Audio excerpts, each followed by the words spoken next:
Hello everyone, I'm Riddhi Chanchlani, class 8E, roll number 40 from Carmel Convent Senior Secondary School, BHL Bhopal. And today we are going to discuss on a very beautiful topic in maths, that is understanding quadrilaterals. So let's have a look at the beautiful world of shapes around us. Now, when we hear about quadrilaterals, the first thing that comes in our mind is, what are they? So let's go step by step and understand each and every term and concept included in it. So the first is curves. A plane curve is a curve that lies in a single plane or a plane surface like paper. A plane may be closed or open. So anything you draw without lifting up your pencil from the plane surface you are drawing on is known as a curve. Now, as there are two types of curve, so a closed curve is a curve where the beginning and the end points are the same. So they begin and end at the same point. And an open curve is a curve where the beginning and the end points are not the same. So they begin and end at two different points. Now, here are some kind of figures which show us the closed curve. After looking at this, you might have found out that all of them begin and end at one point, and so they form a closed bounded figure. This is what we mean to say as a closed curve. And now we see examples of open curve. And when we see the examples of open curve, we see that there are two different points from which they start and end. And the gap between them, there's a distance which is left between them. This is the difference between an open curve and a closed curve. Now, a polygon. So a polygon is a closed figure bounded by three or more straight sides that meet in pairs in the same number of vertices and do not intersect other than at these vertices.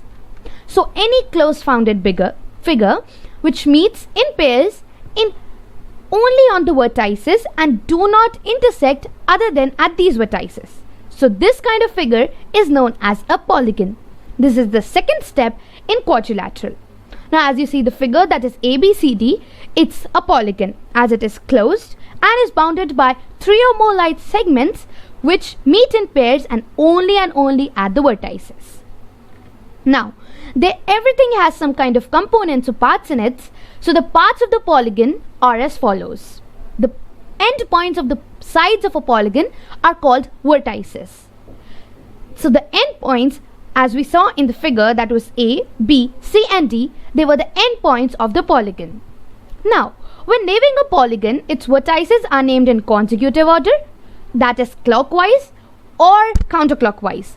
So the thing you need to see is only they should be in consecutive order. They may be clockwise or counterclockwise. So A, B, C, D or C, D, B, A. Any way you can name them. Now, consecutive sides are the two sides that have endpoints in common and share one angle in common. That means they have two different arms or rays which share a common angle between them. For example, as we saw in the figure in the previous slide, we can make out that AB, BC, BC, CD, CD, DA and DA, AB are the consecutive sides of the polygon. Now, two sides of the polygon are said to be opposite sides of a polygon if they are not adjacent. That means if they do not have an angle in common or a ray of the angle in common, they are known as opposite sides. That is AB, DC, AD and BC. Now, two angles of a quadrilateral are said to be adjacent angles of a quadrilateral if they have a side of quadrilateral in common. As we all know that angles are made up of two rays, so if one side of a quadrilateral is common or that side is common as a ray in both the angles, they are known as the adjacent angles of a quadrilateral. And two angles of a quadrilateral are said to be opposite angles of a quadrilateral if they are not adjacent. That means if they do not have a side of quadrilateral as a ray in common, they are known as opposite sides of a quadrilateral or polygon. Now, a line segment joining two consecutive vertices is a diagonal. And to find out a diagonal, we have got a very simple formula, that is n in bracket n minus 3 whole divided by 2. So let's take an example of a hexagon. So as we all know, hexagon is made up of 6 sides. So 6 minus 3 is 3 and 6 into 3 is 18. 18 by 2 is 9. That means hexagon has 9 diagonals in all. Now, there are 2 types of polygons. The first is regular polygon and the second is irregular polygon. A regular polygon has equal length sides with equal angles between each side. For example, a square. And any other polygon is an irregular polygon which has unequal length sides and unequal angle between them. For example, a rectangle. We can have many examples of a regular polygon. One more is a equilateral triangle, as it all sides are equal and all angles are equal. And an irregular polygon, we can take an example of isosceles or scalene triangle. Scalene is the best as it has all the sides different and all the angles also different. Now, classification of polygons depending on the number of sides in the following polygons. So we have number of sides on one side and name of polygon on the other. So if it has 3 sides, then it's a triangle. 4 sides, quadrilateral. 5 sides, pentagon. 6 sides, hexagon. 7 sides, septagon. 8 sides, octagon. 9 sides, nonagon. 10 sides, decagon. And 12 sides, dodecagon. Now this is a quadrilateral family and we can see different types of polygons according to their shape and number of sides. Triangle, quadrilateral, pentagon, hexagon, heptagon, octagon, nonagon and decagon. Now we come to our main topic, that is quadrilaterals. So in geometry, a quadrilateral can be defined as a closed 2-dimensional shape which has 4 straight sides. The polygon has 4 vertices or corners and we can find the shape of quadrilateral in various things around us, like a chessboard, a deck of cards, a kite, a tub of popcorn, a signboard and in an arrow. Now, there are 5 types of very common quadrilaterals and they are rectangle, square, parallelogram, rhombus, trapezium and kite.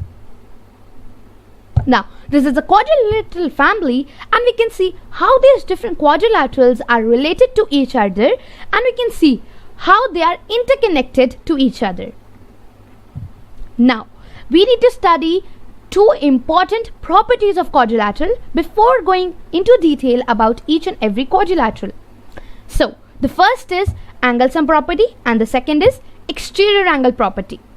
So, according to the angle sum property of a quadrilateral, the sum of all the 4 interior angles is 360 degree.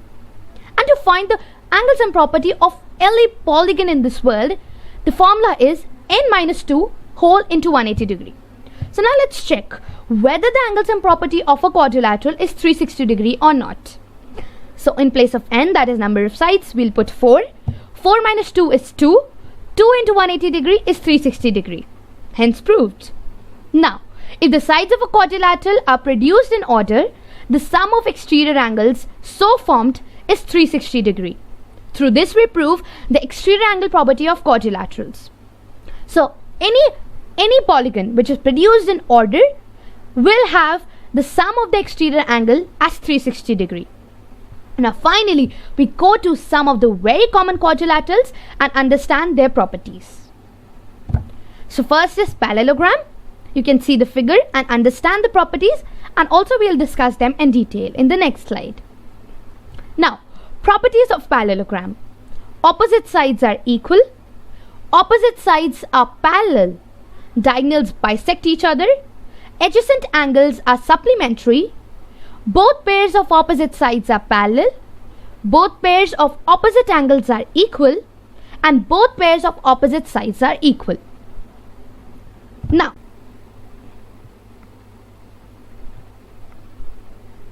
Now, properties of rhombus. You can see the figure and you can easily understand the properties of a rhombus. Properties of rhombus are as follows. Opposite sides are equal. Opposite sides are parallel. Diagonals bisect each other. Adjacent angles are supplementary. Both pairs of opposite sides are parallel. both pairs of opposite angles are equal, both pairs of opposite sides are equal, diagonals bisect at 90 degree, and diagonals bisect interior angle. The last is adjacent sides are equal. Now we come to our next topic, that is a rectangle. So, the properties of rectangle are opposite sides are equal, opposite sides are parallel, diagonals bisect each other, adjacent angles are supplementary, both pairs of opposite sides are parallel, both pairs of opposite angles are equal, both pairs of opposite sides are equal, each interior angle is 90 degree, and diagonals are equal. Now you might be wondering that we can see the properties of parallelogram in rhombus, rectangle, and we'll see the properties of parallelogram in a square. Why is that so? It is because rectangle, rhombus, and square, all the three are a type of parallelogram. That means they all possess the properties of parallelogram as well as have some of the properties of their own. Now we come to a very friendly figure, that is a square. So properties of square are opposite sides are equal, opposite sides are parallel, diagonals bisect each other, adjacent angles are supplementary, both pairs of opposite sides are parallel, both pairs of opposite angles are equal, both pairs of opposite sides are equal, diagonals bisect at right angles, diagonals bisect interior angles, each interior angle is 90 degree, diagonals are equal, and adjacent sides are equal. Now there is a very beautiful property of square, that is it has all the properties of parallelogram, rectangle, rhombus, and as well as possess some of the properties of its own. It's fascinating, isn't it? So, as we are at the end of my presentation, I think that you all understood the topic very nicely, and I really thank you for listening me so patiently, and I wish you have a very wonderful day ahead.